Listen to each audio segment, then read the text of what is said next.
Hello YouTube, this is Morgan Airspeed Prime here with my next Avatar video. In this video we're going to be talking about the new Google Books preview pages from Katara and the Pirate Silver, so the Avatar comic that is coming up next. So we're under a month away from this book coming out. October 14th is the release date, so we're not too far away from the release of this book, so we're getting ever closer to it.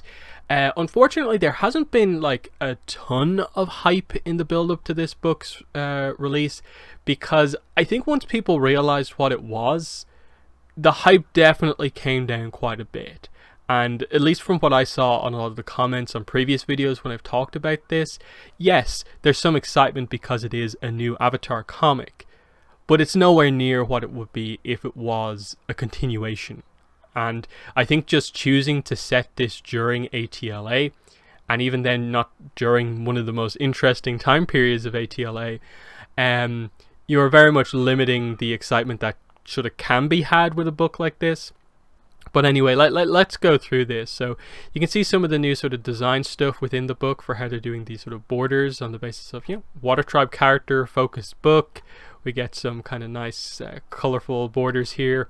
But yeah, we get straight into the book. Now, a lot of these early preview pages we've seen already through the initial preview, but I think these first two pages are actually new.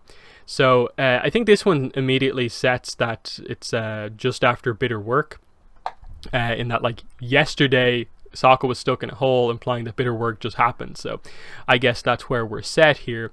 And we just get across like, okay, more Katara and Toph arguing. That makes sense, I guess. Katara calls Toph pessimistic, but Toph just said she's realistic. That, she thinks they're sort of ignoring the fact that the Fire Nation are after them, whereas, like, no, they just take a time to relax and enjoy the moment when they can. It doesn't mean they're ignoring it. And that's the group dynamic typically, and Toph just gets across that, oh, okay, fine, you have a different approach than I do. We thought Aang bending differently. You were gentle and taught him how to guide the flow of water. I chucked rocks at his head. You told him to use positive reinforcement. There was a little of that, but a lot more rock chucking, and Aang ultimately agrees with that. And Toph just says, I'm very direct, you're more well.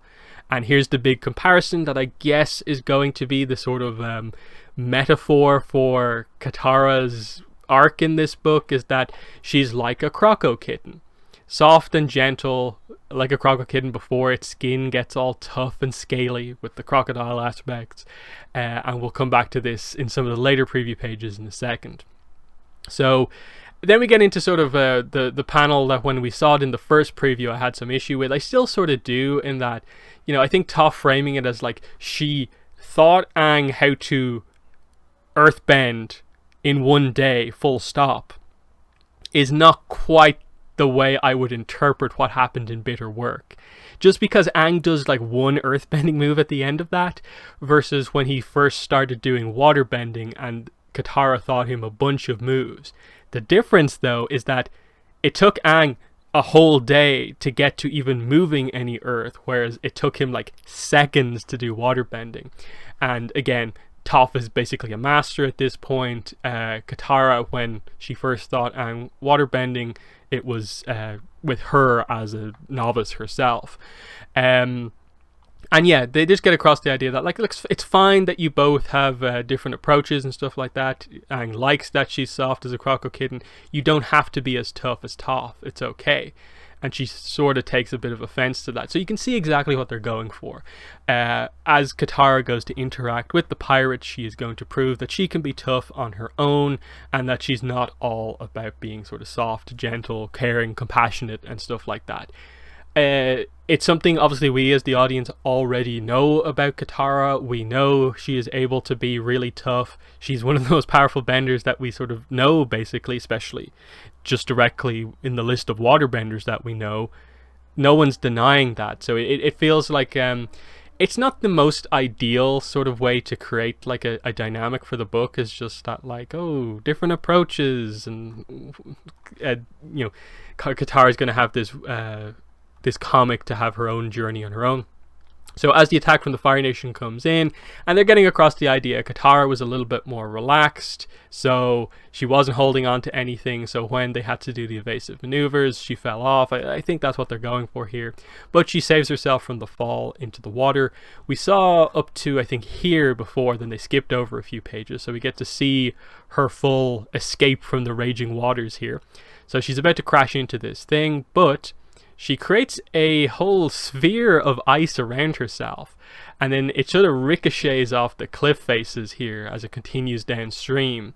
And yeah, she crashes out on the shore here, and everyone else rushes off to look for her. I like seeing concerned Sokka here. Don't tell me not to yell. My sister's gone, and if yelling helps me find her, then. And they come across the Fire Nation, which is basically where we catch up with the preview from before. They find this random Fire Nation soldier having his lunch, and they immediately basically take him out. Well, Toph does. And yeah, she has no problem dealing with this guy. And then this is quite interesting here. He says at the end here, we'll never stop until the world is safe from your malice, Avatar. And Aang is like, wait, what malice? What did I ever do to you? You don't even know me. You know what you did. You and the air nomads, you were plotting to take over the world. That's why the Fire Nation had to stop you. You can't believe that. It's the truth. It's a lie. So prove it. So here, I guess, is the plot we're going to be dealing with, at least partly, with Aang and co. before Katara comes back. It'll be interesting to see what exactly they get into here as they try to prove it. Aang, of course, I guess, is going to present the idea that the air nomads are peaceful, that they didn't have an army or a military, and this guy is, I suppose, going to counter that with some sort of proof from his perspective. And they're going to have to really be careful about this, just because Aang doesn't learn specific things about how the Fire Nation handles misinformation like this until we get to the headband in book 3. So if he learns certain information here, it makes the headband feel a little bit weird. So I'm going to be interested to see how exactly they do that. But anyway, Katara wakes up, notices that there is this whole barricade here. Is it keeping people out or keeping them in? So here's this small Earth Kingdom village here on the coast, and she figures out that, oh, the Fire Nation are just sort of controlling this place, so they're kind of keeping them in, so they can kind of keep control over them. This is where we'll switch over to the other preview here. This is the American preview. So you can see pages 5 to 10 are not shown in this preview, but we get some of the same ones. But we'll quickly skip past up to where we were, which is here. And then we get the next page. So yeah, definitely keeping people in so the Fire Nation can take what little they have. And so they notice her, she's wearing Water Tribe clothing, of course, you're coming in for questioning, and just immediately, boom, you are no match for Katara, of course, so this guy's knocked out. She does a little bit of hitman stealth going on here, as she just drags him into the bush to hide him, and grabs some clothes here to go undercover. And this is where, then in the coming pages, we get, I suppose, get introduced to our new pirates. It has to be these guys, I guess. So, this is quite interesting. I guess Earth Kingdom pirates here. They're not revealed to be pirates in the preview pages that at least I have, that I can see. But, you know, here is the initial introduction here. She knows how to defend herself, and they noticed what she did. They saw her do the waterbending. I guess they were a little bit far away, so they just want to make sure. And they're interested in getting a waterbender on board their team. They need a waterbender for the journey. But since you aren't one, because she's, of course, Katara doesn't want to make that particularly public, they'll keep looking. So you're going downriver away from the Fire Nation soldiers? I am. There's passage on my ship available for any waterbender that wants it. So she asked the question, what would it take to earn that spot? And the answer is, I need some extra help in case the trip gets a little hot. These things can happen with the Fire Nation throwing their weight around. So Katara confirms she is a waterbender.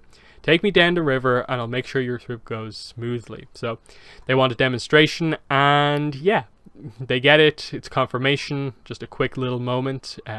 Nothing particularly dangerous there with the waterbending, but a proof for sure. So, we get a little bit of an introduction here. My name is Jiang, and my ship is called the Flying Wolfbat. What should I call you, my young waterbender friend? Katara. So she doesn't give a fake name or anything like that. She gives her actual name.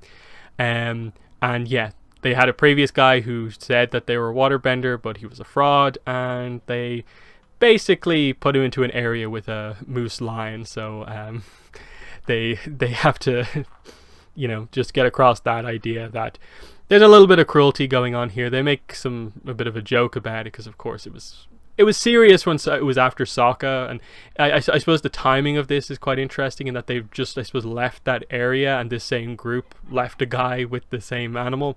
It's a nice enough connection. But anyway, we cut back to this moment here.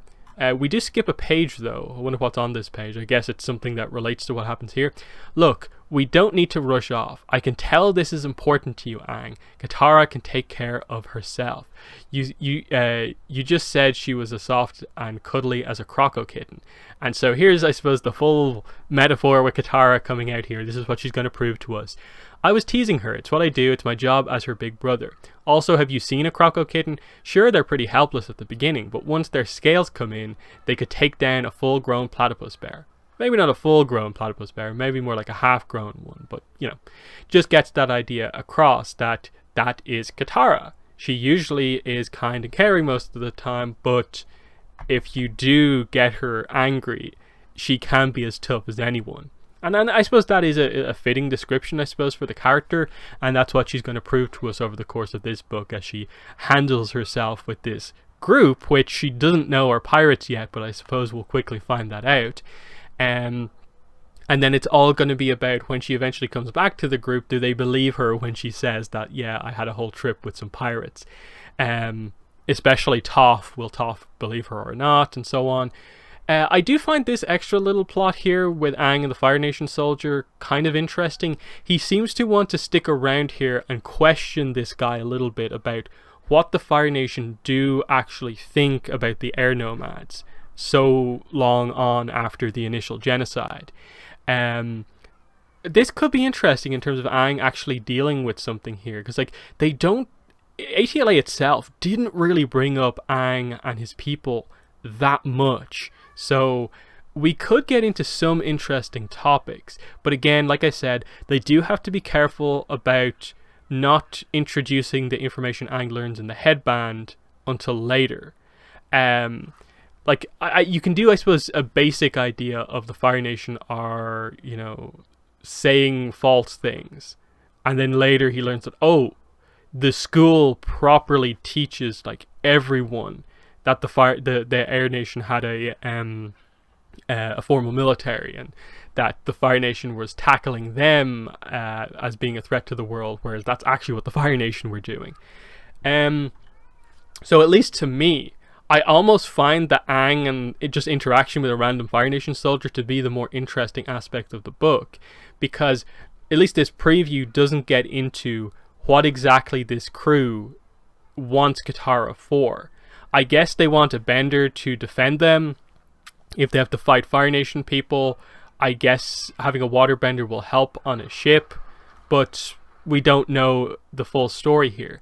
Again, I want to know what world building stuff they're going to go for with whatever treasure. What is the pirate silver? What are they after? Where do they have to go to get that? And what's their aim about this? Because they also introduced this town here. Is it in the other preview? Yeah, this town here that has the walls around it. Is there going to be some connection of both sides of the story into this in the end or not? Either way, I don't think this feels that important, which I think is the main thing. That, okay, we'll get proof that Katara can do stuff on her own, which we already knew. But is this necessarily what we needed out of the next Avatar comic? I don't think so. And I still maintain the idea that why could this book have not been set during the comic timeline, where it's still Katara on her own, but because it's post-war, you just create different threats for her to have to navigate. It's still a Katara on her own book. You can still have Toph, say much of what she says about Katara, even much later on. But it's so much more interesting because you are in a time period where stuff can actually happen, Whereas there are limitations with where they're setting it here, because it's in between Bitter Work and the library. It has to be like, you know, somewhere in between those episodes. So like, what exactly are they going for here, I suppose is the big question. Like, will there be any takeaways by the end of this book? And that's what I'm not sure about. I'm just worried that this comic may end up going down the path of Team Avatar Tales, where there was a tiny little bit of hype, the book finally came out, people discussed it for like a day, and then I haven't heard anyone in the fandom really bring up that book since it came out. That's how little impact it had. And I'm just very worried that the same is going to happen here. It'll be slightly better because it's a Katara, you know, centric full book with the full creative team on board. But, you know, is this really the best character arc we could have done with a story like this? A full book, you know, used for this story? The Toph comic seems to be a bit better in terms of what it's going for, but still not quite in the direction that we want. Like, why can't we jump ahead a little bit and cover the characters when they're older, or hit one of the more interesting topics that we want covered, like where does Zuko get the dragon from, or when does Aang find the other sky bison? Like those like bigger points that we want to know about. Yet we're going all the way back into book 2, relatively early book 2 as well. I just don't quite get that approach. Like, are we going to return to continuations of the comics post Imbalance, or is this just what we're dealing with until whatever happens? I'm just very confused about the direction of Avatar comics, and especially because I think right now, beyond this book, which is out in just a few weeks, there's only the Toph comic at the start of 2021. So we're waiting to see what the, I suppose, third one of these one-shots is going to be, in addition to whenever they announce the next Korra comic. Like, we're still waiting to see what happens, because it doesn't look like there's going to be a Avatar novel next year, so it's all focus going to be on the comics next year, unless they do make a sort of late book announcement. But like, it's a new piece of Avatar content, so I'm excited. Like, you'll be hard pressed to find an Avatar fan more passionate about the series than me. But this isn't necessarily what I want from new pieces of content, and I think a lot of people feel the same way. I'm going to get it. I'm going to review it, of course. I'm going to give it the same treatment I give all of the new books when they come out. But the preview isn't super grabbing me, especially when Katara is the focus. But I arguably find the Aang dynamic they seem to be setting up here to be a little bit more interesting, with that tease that, like, oh, they're mentioning the whole Fire Nation thinks a certain way about the Air Nomad situation. That to me is so much more interesting than this pirate setup with Katara and whatever type of arc they're trying to do with her. So yeah, that's pretty much the end of the video. In the comments, let me know what your thoughts are on the Google Books preview for Katara and the Pirate Silver. How do you think this book is shaping up?